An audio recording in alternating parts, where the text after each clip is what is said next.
I was going to say there's no It's live edits. on the fly. I've got the soundboard here, There's no all getting rid of across the the interwebs. gaps in our like speaking And like a sound caster. beware of your face, right? If I say Here, something, Andrew, that you're like, That's right. what are you talking about, Jen? just smile. Yeah, To it's be good. conscious of your face. I'll try. All right. So while we're waiting for people to hop in, giving them a chance, because I know everyone, I always say this anytime anyone goes live, it's like NASCAR. You don't know when the wreck is going to happen. Will a fire start behind Kevin? Will Andrew fall over? That's part of the enjoyment of seeing what's going to happen. Hopefully not. But That's happened. just for a quick appetizer before the actual show begins, this will not be in the actual broadcast. This is just for those of you who are watching live. Congratulations. Is a chart that I don't show very often. So this is showing since December 1st of 2019 up to yesterday, broken out by paid and unpaid social traffic, organic traffic, and paid search traffic. And this is aggregated from roughly 60 different home building companies, most of whom work with us, a couple who do not, who also share the data. But look at this, guys. Look at the decline. Really, over here is the easiest way to see it. So this is previous social, Facebook and Instagram compared to where we are now. It's like 80% decline. And that sounds depressing, but it's intentional. It is intentional, right? Yeah. One of the But first things, you're like- though, that people aren't expecting is when they start pushing the traffic back, prices have gone up 50, 70, one builder, 200, over 200 grand over the last year. So bringing the traffic back doesn't mean that your conversion rates aren't going to look the same. Yep. And we're used to this pricing changes, but a lot of people just entering the market, they see the headlines, but until you actually go and like look at what you can afford, you're like, oh, this is a little different. So we'll see conversion rates will be quite different. Yep. Just going backwards. Exactly. In time. Every week I have more and more people say, people are, one, there's an objection to the price increase, or it's just a condition now that we can't overcome, right? They've just been priced out from when they first expressed interest with us. So that's happening more and more as of late. Exactly. So the trend line there was down and to the right on social traffic, both paid and organic.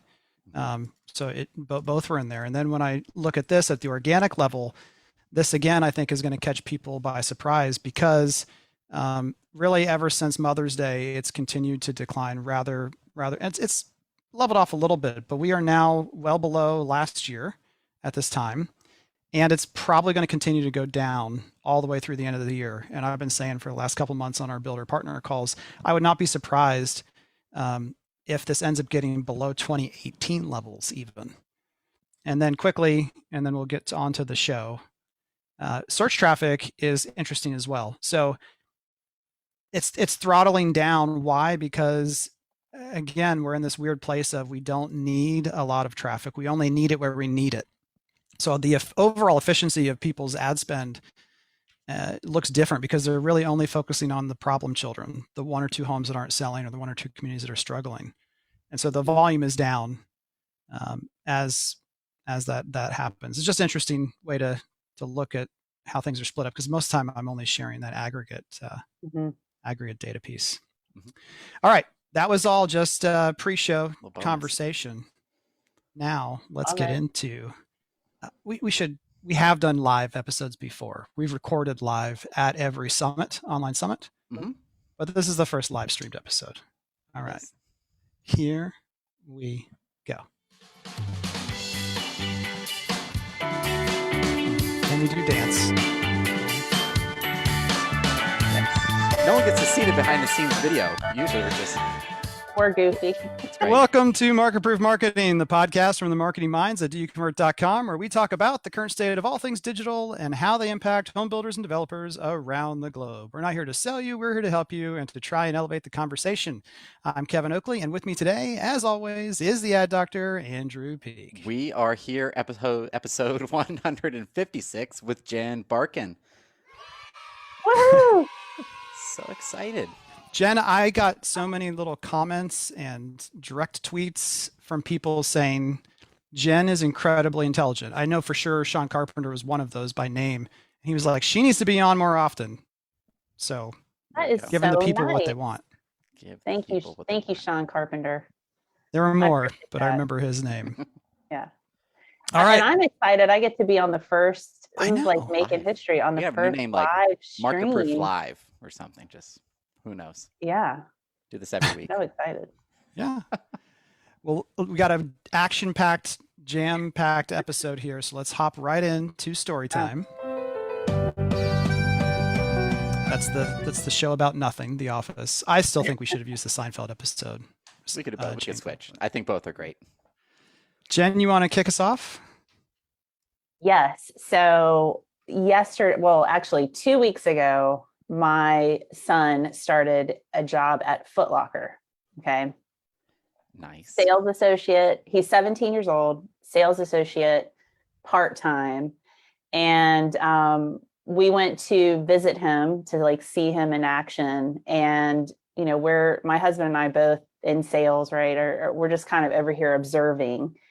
And I have never been so proud of this kid. He is overcoming objections. He's upselling. Somebody comes over and says, hey, I want to see this shoe on this size or whatever. And he goes and he comes back and he goes, sir, we don't have it in that particular colorway and that size, but I went ahead and brought out one that's similar that we have in your size. Do you want to check it out? And then he opens up the box and he says to the customer, are you okay with me removing the shoe and getting it to you, or would you like to do that? And so as he's doing these things, of course, my mind is like going ding, ding, ding. One, he is providing such a great customer experience tailored to what that customer wants. He's also figuring out, he's not just taking no for an answer like, oh, I don't have this. Now he's, providing another solution, right, for this person. And then the girlfriend of the customer walks up and says, hey, those are going to get way dirty. Like that particular shoe is going to get way dirty. Here comes Sam. Oh, that's not a problem. We've got the protected shoe spray to take care of that for you. Sells them on the shoe spray. So in the 2 weeks that he's been there part-time, literally, he's like the top salesperson. Nice. And so does he convert? He converts. Okay. But listen, as I'm like watching him, I'm just like beaming, right? Like, oh my gosh, this is so cool. But of course, I'm thinking about online sales and what we do and dealing with customers and the things that we're getting. And, we're starting to hear more of a shift of, you know what, I think I might wait right now, or I'm not quite ready to go out for an appointment yet. I don't know about pricing right now. Like, we're starting to hear some of those objections, and we haven't had to overcome objections in a while. And so I'm sitting there going, okay, we got to get back, we've got to work on perfecting our dialogues around this. We got to make sure we're prepared. It was taking me back to in the day when I was an online sales specialist, and man, we had to really work hard in some cases to get those appointments. And so, I just thought it just was so cool. I just wanted to tell you guys about that story, because even this kid at 17 is using dialogues and sales techniques, in a part-time position, and how it wasn't just that he's thinking fast on his feet. He was prepared for predictable objections and questions that were to come. And to your point, we haven't had to answer a lot of unpredictable questions lately. Right. Yeah. And here's the other thing. As I was talking to my husband about this, and I was like, did you coach him? Did you give him some sales coaching skills before he, No. And Andrew was like, no, I think he's just and so when I asked Sam about it, when he got home, he goes, I I just talk to people how I would want to be talked to, and like, just, don't like stress about it. Like, I know, like, that's how I would want to be sold, right? Or treated. And so I was like, man, you're a genius. Do you want to like come work with Do you want to me? make And some more money? I could help you out. Is he into, I know your husband, he's a sneakerhead, right? Is that the right term? Like he's into yeah. it. Mhm. Sam, is he also, or like sneakerhead light? Like No, just, he's definitely, absorbed that by osmosis, like just being gotcha. around my husband. And in fact, my husband Andrew said, man, he was way better than me when I was his age. Cause I guess Andrew worked at Champs or, similar situation. And he goes, man, he's 10 times better than I was at that Nice. age. So, Nice. I was yeah, gonna so And say, he to how be gets old are able it. to you? buy shoes at Champs, can I just say that? I mean, famous footwear or Payless, and you got like two choices There you when I Yeah, go. was a kid. Champs. exactly. I was gonna say, if you like what you're selling, you enjoy it, you love it. I feel like that definitely makes things Mhm. a lot easier Yeah. because Sam's like into it. Like he like, oh, I know this shoe. This like he if Yeah, you he's know it. like, yeah, he's like, I know shoes, but this is the same kid that ever since he was little, we used to joke because he was always using assumptive language to close us Oh on man. things. Like, And which so which child order is this? second, youngest Okay. child, Hmm. he would always use like, so what time are we going to laser tag? As if we had already made plans to go to laser tag, right? Mm-hmm. He's always been That's like funny. closing, right? And so it's just kind of funny now to see that So actually I want to put you on working. the spot, Jen. One or two things that you think are things that we should be seeing as predictable questions or objections that you feel like in your interaction with online salespeople and teams we're still somewhat underprepared to answer with confidence and succinctly. Well, definitely the pricing situation. Yeah. Like, The one single talking point of it's just lumber, stupid kind of like look mhm. at lumber that doesn't work anymore. Right, right. So we've got to make sure that, if it's an objection, right, of, oh my gosh, like that's astronomical. I was just on your website 3 months ago and the price was this and now it's this, right? The best way to combat that is be agreeable. It's like you disarm them with, oh, I know it's crazy, right? It is. It's nothing like we've ever seen before. But here, let's talk about the reasons why. And I think, talking about the difference in, resale market, used homes right now and how that relates to new homes and, just talking through some of that, but making sure that you have that dialogue. And then of course it's if it's a condition, like I said, that's you're not overcoming that, but you're kind of asking about I think that. the And existing and new is a really key point because there's usually a typical separation point between them. And so it's not like new homes are astronomically more than existing. Everything has gone up, which shows right, that your builder isn't a greedy bastard, so to speak, exactly. that Right. there are real reasons for how the market is acting. And then the other one that I heard from Ivy Zellman that we've talked a lot about on calls is really succinctly explaining that lower cost is one thing that a consumer could choose to wait to see if that happens. It probably won't. They could wait to see if it will happen. But if interest rates go up every quarter of a point that they go up, your mortgage payment increases. Your monthly payment that you actually pay out of pocket goes up by 3%. And so people are freaking out That's about up. 10 to 15% year over year appreciation in house cost. But if rates go up 1%, 12% adjustment in your monthly payment, as Yeah. if the house had appreciated and rates had stayed low. And we're going to Yeah. talk in the news section about some things that are coming down that might help some of that. But Mhm. you also have to have reasons why waiting is still not a good idea. And not just to sell people, but to truly explain it's probably not a really good idea. Yeah, and trying to Exactly. time the market. I feel like that's all, like I think everyone has this belief they could time the market with any type of investment, your home, a stock, Right. cryptocurrency. Like, And if you have a home can to you do it? sell and you got to wait for your home to be built, that's Mhm. now incredibly Yeah, hard because do you want to have to sell your home in the same market that causes the new construction price to drop? Yeah. yeah, Probably not. probably not. I'll go down. All right, Man, that was a good one. that was a Thanks, fun Jen. story. There Andrew. you go. I'll try to be quick with mine. And this one, we forget about this all the time. So I joined another gym. It's great. This is like my pastime is like just rotating gyms where I'm at, which is great because there's so many of them down this way. But I was talking to someone. He's like, "Hey, what do you do?" I'm like, "Well, I'm in real estate, do marketing with builders and developers." Oh, cool. Well, I got this thing. And then we were talking about the different areas we live. He's like, "I've never been that way." I'm like, "Really?" I'm like, it's like 5 minutes up the road from here. He's like, "Well, I live down here and we go to these beaches." I'm like, "I've never been to those beaches." And for me, that's 5 minutes the other direction.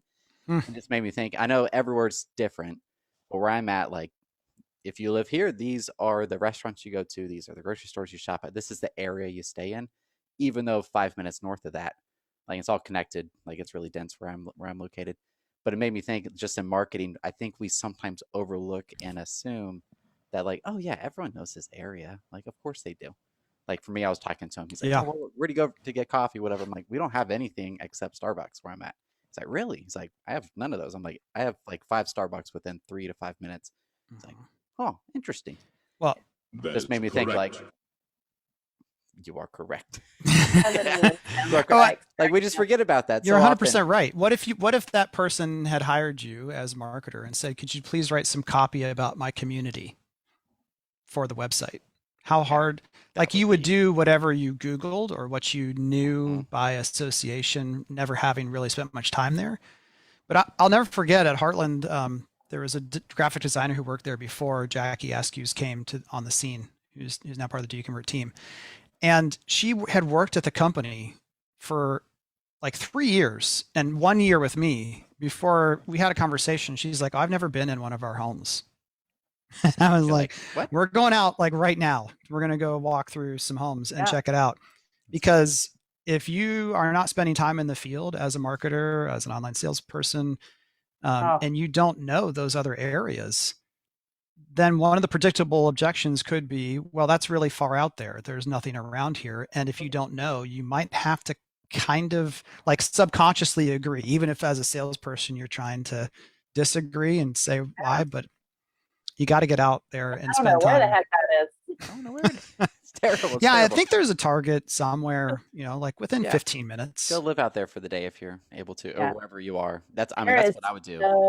there is so much power in putting your eyes on the homes and the communities that you are selling. I mean, that Yeah. you're talking about. I mean, gosh. I don't think he's able to come this year, but Andy Gottsman from MI Homes, I think, Yeah. freaked everyone out when he came to the summit and talked on a panel 3 years ago, maybe.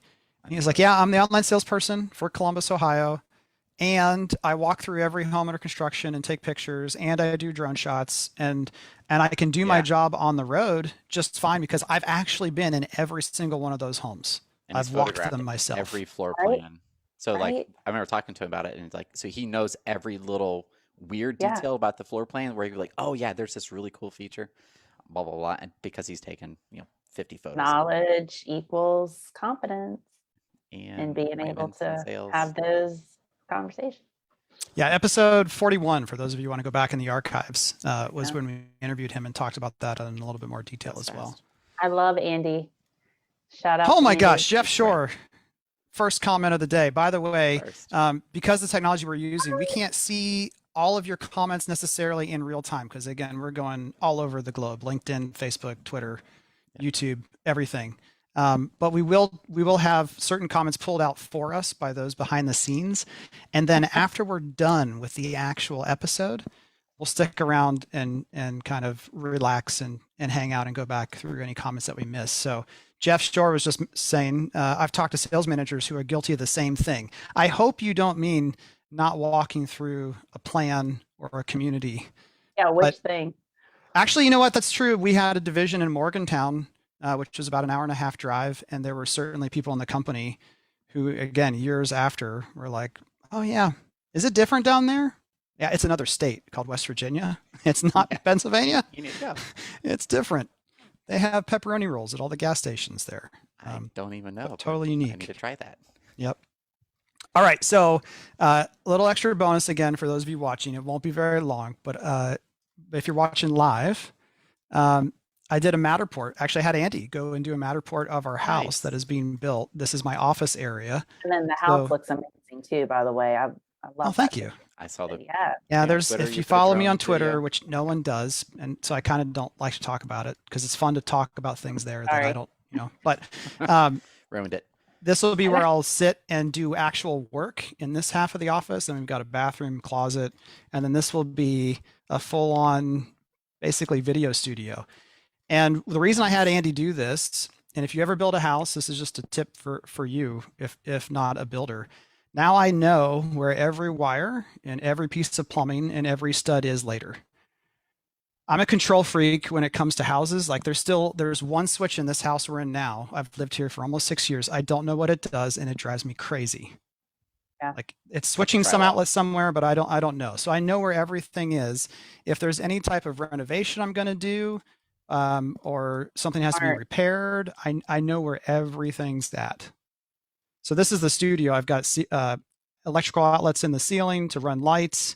We'll have a couple different backdrops. And my plan is to have a mobile, basically setup where I can move it on wheels to film in whatever direction with separate audio. It's going to be It's going to be a blast. So if you have any suggestions of what you would do if you built a studio, maybe know someone, send them my way. Happy to pay a freelancer to look at my Matterport tour and give me some advice, because we did our pre-drywall walkthrough today, which is the other part of my story time segment. And I still have the jitters from doing like a 2.5 hour pre-drywall walkthrough with my wife about final locations of everything and what needs to go where. It's getting soon. Like a few yeah. months out. But I have an important update, because people have also asked me this over the last couple months. They've said, is the front door in yet? And the Acorn front door from Therma-Tru has been sort of installed. We still don't know what it fully looks like, because construction time's lengthened, and because of the cost of the door, they send out the frame that has the color, stain, and grain of the door. But the actual doors are just temp wood doors that they'll replace in like the last couple weeks during construction. So we can confirm it does look as the influencer on Instagram pictures described. Nice. So so far, this is the end of the front door saga. Beautiful frame. Mel is happy. Yes, and trust me, she's gonna, when the door goes in, she will take pictures in HD and 4K and Matterports, and we will send them to Therma-Tru, because I think they still just have like one. Maybe she could dress up like an influencer, like the big hat and everything. And don't encourage that behavior. Don't encourage that behavior. All right. On to the news. Oh, see, live. On to the news. Still have to do the sound effects. It's a must do. Up first, the Marketproof Marketing Awards. So excited. I'm glad you're here, Jen, because we'll have you talk about the categories that are going on with the online sales end of things.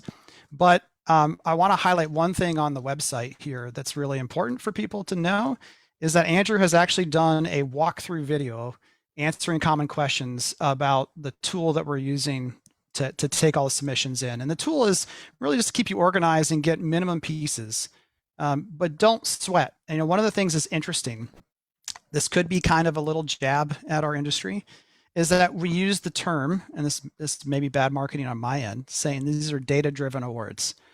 Well, I have learned that you all are freaked out about the idea of knowing your data or sharing your data, and especially, which I take this personally, scared about sharing your data with me.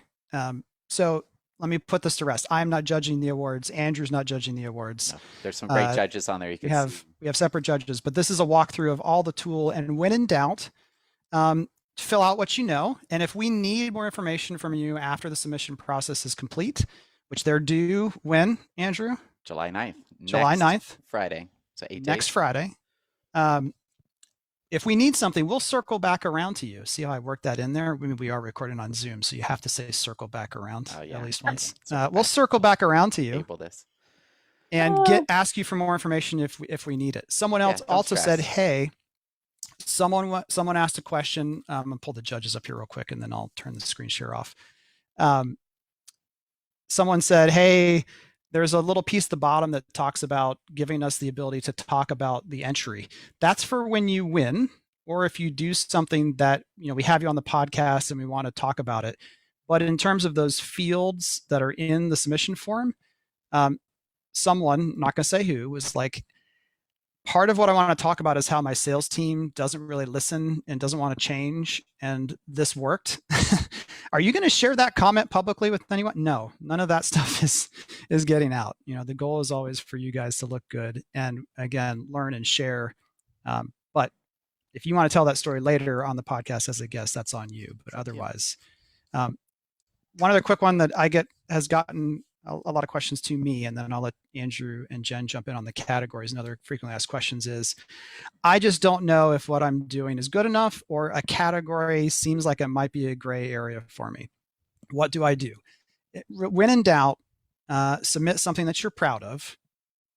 So part of it is just the process of submitting. Just like for me, the process of writing on a topic is helpful. I've written a lot of things that I've never published, but it helps me get thoughts built in my mind the right way, so that then when I'm on a call, like again, a predictable question or objection or something comes up, I've already thought through that topic in my mind. And some of these questions might just help you learn something about, a weak spot or a potential opportunity, or maybe something that you're doing well that you're not giving yourself full credit for. So when in doubt, enter something that you're proud of, and don't sweat the small stuff. We will circle back around if we need more data from you if something's missing. And then the entry fee is $50. $50, guys. $50. So you're not, go for it. No harm, no foul. Go for it. Yeah. And here's what I know is going to happen, because this happens with every award show ever. And we are going to have Lisa Parrish on a future podcast episode to talk about the nationals and that process. There's always haters with every awards results. Like, oh, I don't think that was worth it. We did something way cooler. Well, you didn't enter, did you? Most of the time. So I think it's important. You're never going to know if you don't try. It's $50. It's going to charity. And so give it a shot. You guys want to add anything else here before we move on? Yeah, jumping in real quick. If there's any questions on it, feel free to message me. My email is all over the thing. Like, send it in. Super quick to respond. So I'll get those questions answered. But then, just piggybacking on what Kevin said, like, if you're proud of something, submit it. If you feel like it doesn't necessarily fit the category correctly, that's okay. Like, we'll figure it out on our end. And I don't know, if we have a bunch of entries for something that we seem to have like an oversight on, we might just make an extra category. Who knows? Like, we'll find out. Yep. And I just want to chime in and say, going back to what Kevin was saying, as far as data-driven, awards, right? Speaking specifically for online sales, just want to talk about those categories, because they're not really necessarily data-driven awards. So sometimes the perception is, well, my numbers aren't necessarily maybe good enough, right. Or, like, oh, my lead volume isn't, my conference metrics aren't up to par with what I hear other people talk about. Exactly. So like video email superstar, we're not asking for 100% open rate. Right. What we want to see is, are you doing something creative that you're actually using, that you didn't just send out, to one person one time? Right. Exactly. So I don't want you to get hung up on that, thinking about that. So if you've done something cool with video email, anything, right, submit. If you have had some sort of pre-sale process, right, priority list. Which everyone's changed and adapted because of the pandemic. So it's going to be amazing to see those. That's all I hear about is, what we're doing with our priority list and things like that. So everybody's got something they can talk about there, right? And then you started a new program, or again, you feel like you've done something that has worked well, that you're excited about, submit it. The one thing I forgot to mention to your point about whatever you're proud of is there will be winners. Okay, this is not a participation awards program, so there will be winners. But there will also be people who don't win, who we will feature you and what you're doing on the podcast, potentially in other places. There's been other publications actually who have said, hey, can we help highlight cool things that people are doing based upon the submissions that you're getting? So even if you don't win, someone else might beat you out because of the number of entries we get. That's okay. If you're still doing something that we feel like other people can learn from, we're going to want to talk to you. And this is the only self-hyping thing I will say. we probably get 3 people a week who reached out to us who want to be on the program to promote a product, service, idea, or just be famous. I don't know what, I mean, hate to tell you, you're not going to be famous by getting on the show. Builder show. That's famous. my laugh. Yeah. Or run ads or whatever. And we say no to almost all of the ones that seem self-serving. This is a chance for you to do something good for charity, to get the feedback from the judges, which everyone will still get feedback. So you will get your own score even if you don't win in comparison to where you were in other places. And then you're potentially still going to be able to hang out and talk to us more about what you're doing in a little more detail. And it's good practice to talk about what you've done and put it in writing, like Kevin was saying. Yep. That's right. And, That's right. And for those of you with extremely high standards, which produce amazing whatever it would be, submit your things. Even though, like, you will always, at least for me, I find fault in everything that I'm working on. I'm like, oh, I could have improved that. Even though it was probably perfectly fine. Yeah. Like, just submit it. Like, even though you have this perfect expectation that you'll not ever meet, send it in. All right. So quick pause here to browse through some comments. We've got Eric from Tilson Homes trying to trigger us. Hi, guys and Jen. I'm a huge fan of the show and love you guys. Long time, first time. Anyway, planning a 3-pronged attack with my team using billboard, TV, and pedicab ads. What % of each do you recommend? Thanks. Eric. You're saying get Kevin going. Always count on Eric for some poking. We may not actually get to news stories because some of these just prompt me to want to say other things. That's funny. Jen and I were talking about this pre-show as well. What I'm not worried about is the market ever shifting and getting harder. That excites I'm excited about that because 2008 to 2012 was my favorite time in my career, the most exciting, where I learned and grew the most. And we won. We grew as a builder 20% in a down market every year, and then we're acquired by a national home building company. It was a fantastic time in my life. And so that part doesn't scare me. What scares me is the irrational psychological things that people will do when things get hard out of gut reaction. I've said this before on different webinars, but there used to be this thing called a newspaper, full page, full color ad, 12 to 15 grand every Sunday. And then when the market got tough, you know what everyone did for the first 6 months? 30.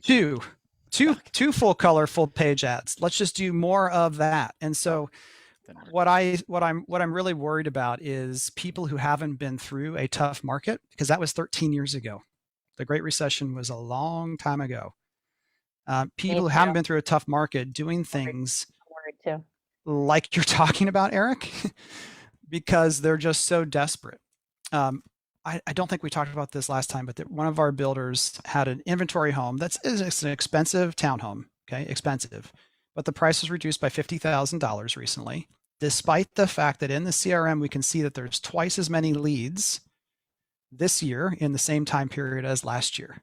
And there's enough that eventually there's pretty good confidence this thing is going to sell. But the psychology is just, oh, it didn't sell in 2 days. It didn't sell in a week. Well, get rid of this sucker because, and that's the stuff that makes me nervous. So thanks for triggering me there, Eric. Ashley DeYoung says she also did a walkthrough of her house, but she wished she would have done a Matterport. Bobby, pictures, but do a Matterport. Podcast famous, Mike. Exactly. So, all right, moving on to our next article. Speaking of the Mr. Mike Lyon, the GOAT of online sales. Yes. He wrote an article called Hiring, Training, and Managing Remote Salespeople that you can find on a website called doyouconvert.com. It is based off of an amazing discussion that he had with the one and only Jeff Shore. But Jen, you want to give just a couple your favorite key takeaways from this piece? I love this. I love this article so much that Mike wrote because a few things, stand out here. Managing somebody remotely has to be completely different. We have to have, more check-ins. First, let me go back and say, when we're talking about hiring for this position, right, we have to be looking for somebody who can work remotely, who is, proactive, who doesn't need, who works well in that kind of environment that's not like structured in the office type of thing. And so that's the first thing I just want to say. We've actually been doing a lot of hiring lately and have seen that it's harder right now. People are coming into the market, into this role with different expectations. Like, oh, I can just be in my pajamas, working from home, sitting on my couch with my feet propped up and managing leads and phone calls sometimes. No, that is not what this position is. It's not a lifestyle job. Not a lifestyle job, right? Not a flex.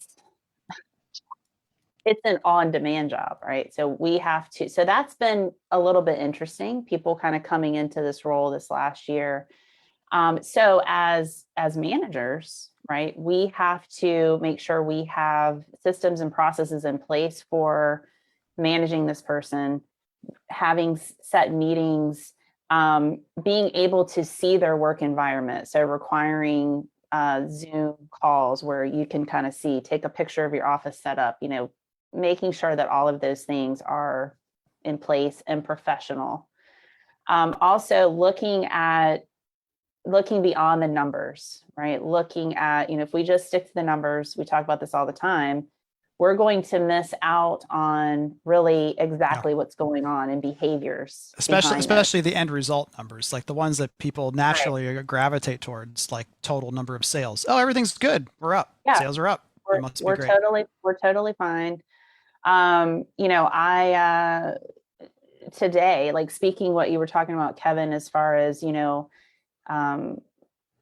this market is completely different than it was. It's a different kind of hard than it was back in 2008. And, like you were speaking of 2012. So it's a different kind of hard. We have to manage this role differently than we did before. People are still dealing with their perception of what burnout is right now. Everybody's perception of what burnout is different. And I'm not saying that you're not burnout, right? No, it's reality. Right. It's reality, right? This is their reality. We have to dig deep and figure out, okay, let's look at what it is that you feel is causing your burnout. We can either try to fix it. We can try to provide more bandwidth. We can try to streamline your processes or, take a look at what you're doing.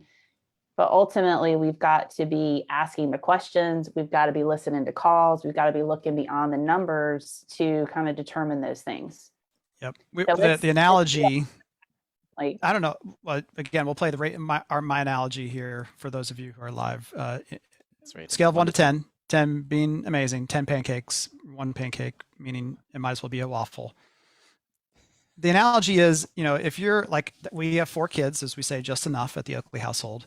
And if I'm sitting in my family room with those 4 kids, interacting with them, watching them, playing, whatever, after a while, I get stressed and tired because I'm an introvert and I need time by myself, right? So I'm stressed. To Jen's point, the stress is real. The burnout is real. I need a break from my kids.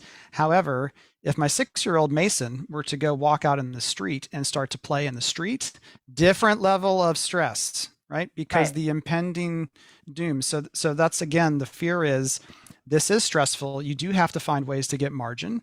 You do have to self-care, and all those things are true while still getting the work done, which might mean talking to your managers, fixing processes, getting better systems. Right. There's lots of ways that you can attack that versus just working harder. We're not big fans of the hustle culture mentality here.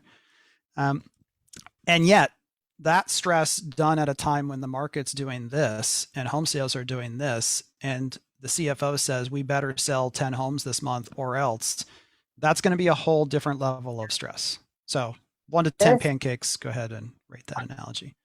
Oh, guys, this has been the hardest year. Like last year was hard, but like this year has been so hard, for everybody, but, obviously I'm in the online sales world, and it's a struggle bus for, and Mike and I are going to talk about this on Facebook Live this month, but just what we're hearing so much is, how do I provide certainty to our customers when there's so much uncertainty. Like, I don't know, like, Yep. I don't. And that's the other reason Yep. I'm excited about a return to a harder market is we'll have more control.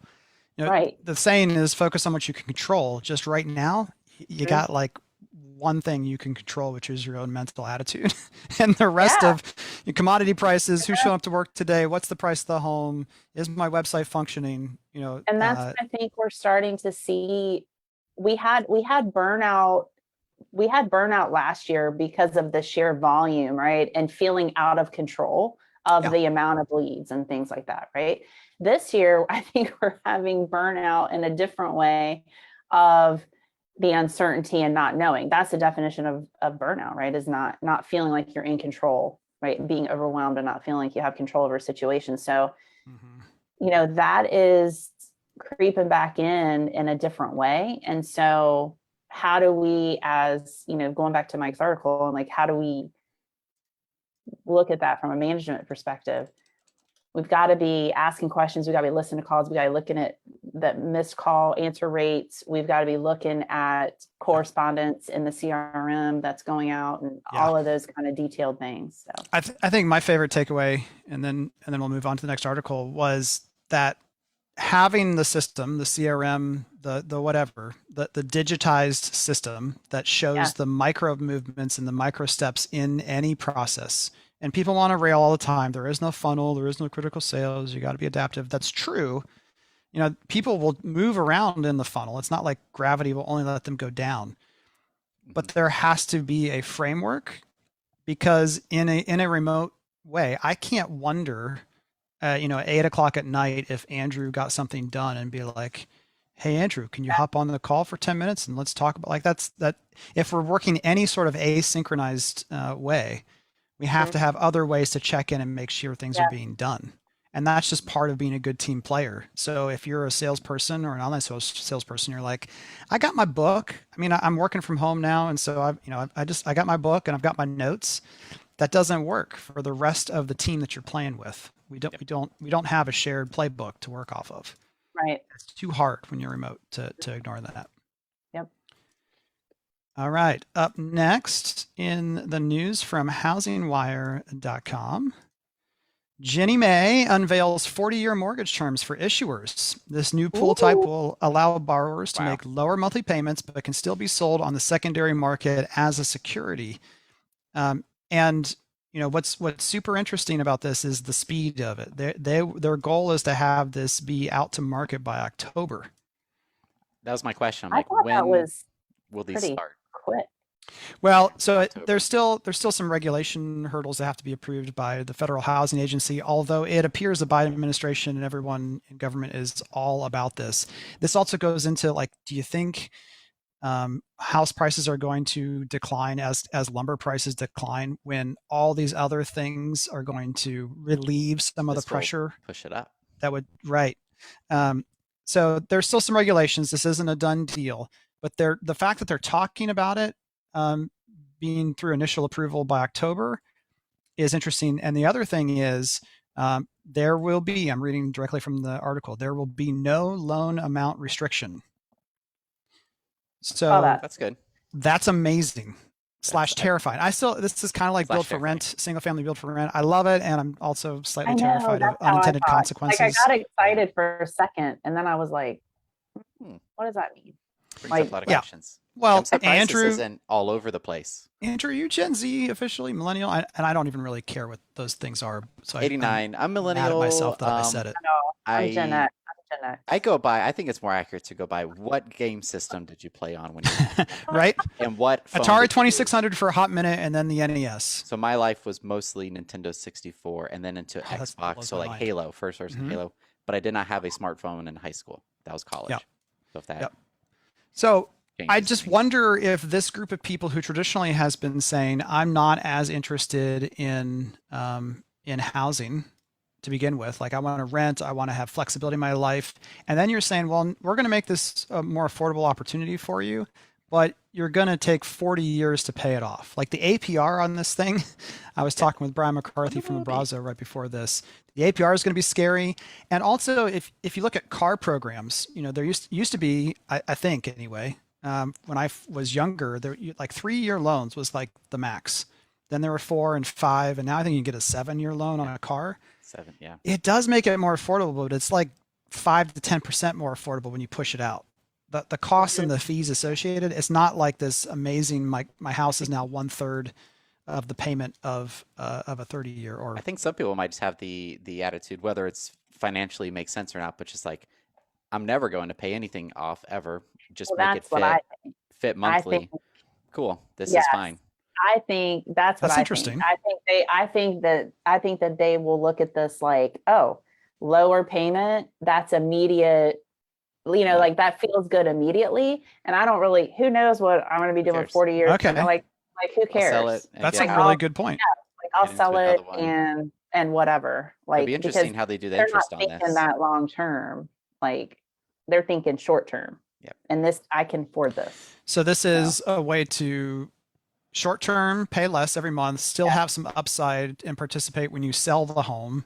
You Right. could still have equity in the process, Right. but you're not as concerned about the equity that you're building along the way because Because it's like, too long term to think Or maybe about. you put in, I like this could be that. another thought, like you can get this home, you put in whatever percent down, and that's kind of like your deposit for this home ownership thing that in your mind is like, I'm not intending to ever own the home ever. I'm just going to put in, I'll just make a That's number, what I'm saying. 50,000 Yeah. into this $500,000 home. In 5 years when I move, I could take that 50,000 out, sort of, and then put Yeah. it, maybe now it's 60,000 or 70, whatever it may be.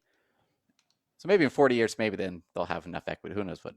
I Yeah. don't know what homes will be in 40 years. That sounds Yep. awful to think about. Real quick before we go on to the next article too, Eric says vaccine for burnout is a cocktail of time management and proper expectation setting and management mixed with healthy accountability. Ooh. So a cocktail of time management, proper expectation setting, and management. So yeah, Yep. I mean, if Yeah. you have a bad manager, if Especially you the got burnout and a expectations. really bad manager, you should find a different job I because think it's that's not going to get better. where people stress is when they don't know what is expected of them. And if that's not Exactly. The clear, uncertainty. you're like, And they don't feel like, what, yeah. Yeah. Very good, Eric. man, Yep. Thank you. All right, next up from Wired.com, Zillow taps AI to improve its home value estimates.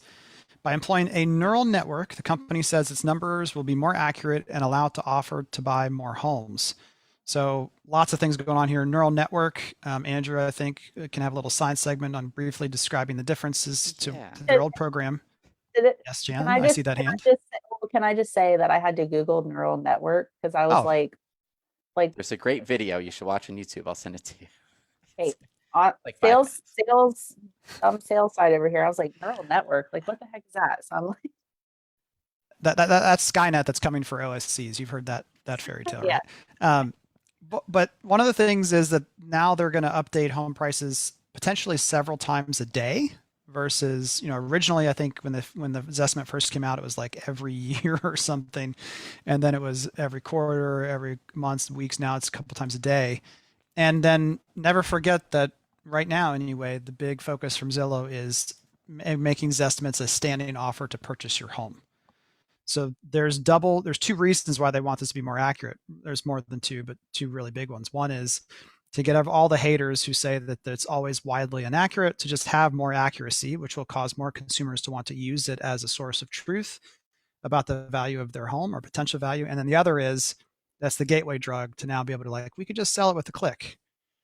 But Andrew, you want to have a little 30-second science explanation super of quick neural on network? neural networks. You put in a boatload of data. The system does all this magical stuff and it learns based on all these variables, and then it has the outcome, and you say if it's true or not. So you take home listed price, all this information on the home, square foot, pictures, because they have computer vision, which can read a picture, granite countertops, 42-inch cabinets, all these sorts of things, and then you tell it the answer at the end. But it's trying to predict or forecast the answer in this in-between process, and then it learns like, ooh, I did this wrong. And then it kind of goes backwards and it adjusts and it changes the weight on certain things. So like maybe 42-inch cabinets don't mean anything. Maybe it does. And so then they try to figure out like what is important in predicting the actual selling price. So imagine it takes every transaction in the past 10 years in the United States, puts it in there. 4 months later or a month later, whatever, it finishes. I don't know how long it takes. It varies. And then that's now this new base set of data it has, and then it keeps learning from there. So this I is don't know supposed to what make us genius all is. feel more confident. And to me, I feel confident with that. Like that makes more sense than, but it still goes down to, I think where people give this estimate a hard time is like, well, that single home sold for 20,000 more. And it's like, okay, but like that single home had someone came from California and their house burnt down in a terrible fire and they had to move to Florida because their grandmother broke their hip and they had to move to that exact home. You can't predict anything like that. That's not a variable in there. But they're trying to do their like recency, I think is a big thing they're trying to change is like the demand right now is crazy and people are going over ask. Well, that's what I was going to say. It's reading all of these things like you're saying, right? But it's not taken into effect the market, certain pockets, certain specific. That's why it has to update so fast and more frequently. Okay. Is Tampa like we talk about adjusted a lot. It looks like it was like Phoenix, Tampa, 2 cities in Texas had the biggest adjustments. Yeah, I saw my estimate bouncing around. I'm like, ooh, this is exciting. Like, what's up with it? We talk about the same thing in Google Analytics. Year over year is the best way to compare a time period, except for when there's rapid change. Rapid up or rapid down, you better be comparing to the previous time period as well, not just year over year, because it just moves too quick and you can miss too many things. I will say it's interesting in preparation to sell the home I'm in right now. I upgraded. We went from the 20 pictures the previous owner had to 98 pictures that I took, and probably totally uncorrelated, but it went. The price went up over the next month by $30,000. I think it should. I think it's correlated because taking into account computer vision, there's like you could with your Zillow listing, like your saved home, your home. Yeah. You could say like I'd update it earlier after I read the article, like oh I have a hot tub now. Let's click the checkbox in there. But we know there's plenty of other things that we can't do a checkbox on. So I think I read your pictures and it's like, oh, you have this. Or maybe it could analyze how big your island is in your kitchen. And if it's over a certain size, like that means your home is so whatever. Crazy. Or if it's that is island, so crazy that it creepy. Can do that. Like that's blows my mind. Very smart. Yeah, and my wife is always a good like market research tool. I mean, all spouses and people you spend a lot of time with, you should be observing their behavior if you're in marketing or sales at all times. But she's amazed by computer vision in a different way. She's like, Kevin, there's this app. You can take a picture of any plant or tree. Oh yeah. I love that. And it tells you what it is and if it's healthy or not and tells you what's wrong with it. And I was like, computer vision, Mel, like that's, I'm not the fun one to tell those things to. I was like, yeah. It's like, well, you know everything, don't you? You're like, Mel's like me. I'm like, oh, that's so cool. All right. We're going to flash an article up on the screen. The link will be in the show notes, but we don't have time to talk about it. Sorry. CognitiveSEO.com wrote a really great article about why SEO does not work for you and your website, the things that you're probably doing wrong. And I'm just going to read off the list here really good. It's a long, lengthy article, but we just talked in our bonus time class for the summer academy of 17 marketers about SEO and website structure and how all these things work and some of the misconceptions. And this article just does a really good job of if you feel like SEO hasn't been something you needed to focus on or ever saw benefit from, these are the 15 ways you're probably just doing it wrong, or the person that you're partnered with is doing it wrong. And it's really good, informative, kind of fun read. Last up from NASDAQ.com. Of all places. We probably actually found it on another site who just wants us to pay for a subscription. And so then you search for the same headline and find someone who doesn't. I don't think anyone on our team reads NASDAQ closely. Facebook testing desktop posting and sharing for Instagram. So finally, big deal. Don't really care. It's helpful. Yeah. But there's tools that I think a lot of people who do post frequently or would post from their desktop would already have in place. So you don't have to have a third-party tool. I find, it's probably because I'm sharing my screen a lot with builders around the country, but it's very handy to be able to show content from Instagram on a desktop. Mm-hmm. And so I think at the end of the day, we didn't talk about this as a news story, but Facebook sent an alert saying that, hey, collection ads, which is our favorite ad format, currently, although we're testing some other things that have truly shocking results. Still blows my mind, but collection ads are amazing.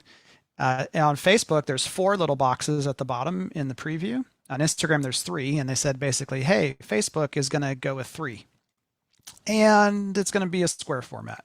And so everything is just it's combining. And before they had a reason why things were different. Now all of Facebook's tools share the same backend structure and system. So there's really not much reason for things to behave different. And I think over time, it'll kind of be like GM brands for cars. Like, yeah, you'll have Instagram, but it's we're gonna remember when people used to riot against Facebook, but they love their Instagram account. I think collective consciousness now, everyone, even my grandma, my 102-year-old grandma, probably understands that Instagram is owned by Facebook. So everybody knows we're in on the secret. Why not make it more similar? Yeah. Yeah, might as well. And I'm sure on the technical, like the engineering side, like if they could then reference a single picture, a single square picture, instead of like, oh, we have to have all these different formats for a picture because someone wanted to have different types for each placement. That's just much easier to manage, I'm sure. Yeah. All right. This week's question of the week, which we will post here shortly, is for community launches happening or scheduled to happen in the next, let's just say 3 months, is your builder planning to offer pre-sale opportunities in that community? That sounds like a strange question to ask, but the majority of the builders we work with now, several months ago, started saying, hey, even in brand new communities, we're not going to sell anything at dirt. We're going to continue the process of building inventory homes, waiting to see our costs in when frame is started or complete, or potentially even just wait until they're finished. So I'm curious if that's just something we've subconsciously planted in the brains of the builders we work with, or if broader, that's something that you guys are seeing or having discussed. So we'll have a yes, maybe, and a no, we're going to continue to do it the old-fashioned way in the Facebook group. All right, guys. Oh, Jen, you got something else? No, I just was saying I love that question. That I can't wait to see what the... I'm curious to hear also, it's not going to be in the question, but how online salespeople all feel about that process change and what that means for... Oh, yeah. You want me to tell you what I mean? Yeah. Do it. Let's hear it. Do it live. Go. Mixed reviews. Okay. Some are like, at least I know of certainty that I have something to sell, and it's, you know what I mean? It will be a specific price and it will be this deliverable, right? So there's some out there, but then there's some that are like, it just limits our opportunity. We have a huge interest list, but maybe we're only building, 5 homes, right? And so that makes it harder for us. We can't just open up lots, dirt for sale and things like that. So right. I'm hearing both kinds of things. I think it just depends on a lot of other factors too. Bandwidth. Are there other communities that are open where there's where they have other opportunities, or is this the only thing they have? Then that's going to kind of change their opinion about it. Really, yeah. It's so varied. What's really interesting is a builder in Colorado we talked to yesterday. They had a grand opening of a condo project, and they exceeded the sales goal for the grand opening by like 3 or 4 sales. But because they didn't sell out the entire project immediately, everyone kind of feels like they failed. I just keep coming back to the same, like, that's weird. And no wonder we're burnt out if that's kind of the collective feeling of the group. Been running so hot, It's been running so hot for Black the Friday, last 8 Christmas months. sales. There we go. Hey, there's the episode title. Oh, Running So Hot with Jen Barkan. Okay. All right, guys, that'll do it for this week. For published articles, blog posts, videos, and more, check out doyouconvert.com. It's also the best way to connect with us on Facebook, Instagram, LinkedIn, and everywhere else we are online. We'll see you next week. See ya.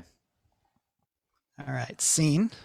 Let me just peruse some comments here, and this won't go in the actual broadcast, but Dawn says, hey, that price change in the Zestman is due to the pictures. Happens on every single one of my husband's listings. It's interesting. Nice. Ben Keel. Hey, Ben. Live webinar, informational, watching through LinkedIn. Nice work. Very cool. Hey, Donna, thank you. Enjoy the 4th of July weekend. Oh, Andrew, what are you doing for 4th of July? Oh, there, yeah. Ooh, my What are wife's you doing sister in is in Florida? town, and she hasn't been in town in a while because of COVID, and just she's from Ohio, so I think she landed like 2 or 3 hours ago. So think we're hosting. Fun. think we're hosting. I'll be doing some barbecue, so I'll be Very getting cool. up Are early in the fireworks morning. legal in Tampa or where you are? They are illegal, but it's not enforced. Like the beaches, you're like, what is going on? Fireworks are illegal, but you could, with us, it's nice. We're flat, there's no hills or anything, so you could look out like upstairs and look in every direction and kind of see Yeah. different cities and whatnot. People beware. But Put be your safe. animals up. Oh, yeah. Put Oh your- man, I got a story about that. I need your advice, Jen, on dog stuff here in a second. Get What are you another doing one. for the 4th of That's July answer. weekend? What am I doing? Yeah. We're not having, but we're going to a party at my in-laws. And Sammy has a baseball tournament all weekend. So that's what we'll be doing. Nice. Busy. I'm going to sell a used car tomorrow. That sounds awful. We're going to go down to one car as a family because why not? I mean, Mike Lyon sold his used vehicle, or a vehicle that he bought new, I think, a year ago, and made like $6,000 on this used Are you car. selling it like privately or to? You'll have to talk to. He'll talk about it when he comes on. I can't remember. Episode. But Yeah, I've heard that as well. Like, especially, I've heard trucks like are insane. Like those are. Used cars are outrageous. my 2009 Honda Pilot just needs to go, and I drive like 10 miles a week anyway. Church, the grocery store, soccer practice, whatever. That's it. And so I'm going to sell a car, and then I'm going to my brother's lake house, and then a developer / builder is just driving through town on Monday the 5th, and he's like, "Hey, you want to just look at some product and hang out?" So my family doesn't even know it yet, but I'm going to sneak out early in the morning, grab coffee, talk shop, and then get back for the rest of the day. It's early morning. You can do whatever you want. If I go missing, my family did not appreciate that, but that's the plan. Nice. Okay, what's your dog? Okay, yeah. situation? So we've had storms here. We have a golden retriever. Her name's Gracie Zillow Oakley. Zillow's the stage name / middle name. If you ever see that, she does have an Instagram account. But she gets so scared that she is like sitting on the edge of the bed. She can't hop up because the bed's too high, but she just does this at like 2 a.m. So you think we would know better with 4 kids, but we don't. So Melanie, sleepily just pushes her up onto the bed, and she won't chill out. Like panting and like. She just stands up and paces. And I tried covering her head with a pillow. Normally she likes to hide her muzzle in something and just kind of hang out. But Melanie had to leave. She was up for like an hour. I fall asleep instantly and again anyway, so it didn't bother me. But what is the best thing, just to put them in a interior closet or some, like, how do we make this dog feel safe without medicating her? Well, you could, she probably wants to be with you. So I don't know about, you could try the interior closet, I don't know, but you could put a thunder shirt on her. What is that? So a thunder shirt is it's right now. A compression shirt. Okay, so it's like a weighted blanket for a dog. Kind of, yeah. Okay, so it makes them feel like. I see it. This is now confirmation that my dog lives with the Oakleys. I was telling Mike this, but we had to start putting her on Prozac because she's chewing her paws. Oh my gosh. And the doctor's like, her head just has a lot of things going up here, and she like circles and is OCD. And Mike is like, nature or nurture, Kevin? What's the issue here with your dog? So now we're talking about weighted blanket for the dog at the same time. I feel like we know Gracie at this point. We know they're on Amazon. Might be able to get one today. Yeah. Thunder shirt. Interesting. Yeah. So that also, there are like CBD treats, that do help them, relax. Like if you know that there's gonna be storms happening, you could give her, CBD oil, CBD. I'm just telling you that. But you can get them at the vet. They're like mainstream things that you can do. Oh no! So. Wait a minute. This is not happening. Church and state are mixing. My wife is commenting on our stream. No. It's my wife on there now. Thank you, Jackie, for the Melanie says she's just trying to comfort her. And she does go to Melanie's side of the bed for clarification because she knows I'm not budging. She wants and to I be can't sell. We're not going to go down one car forever, honey. We'll talk about it later. Hey, golf cart. Sell the used car and get another car. And for the new house, I feel like you need a fun vehicle that can go off road.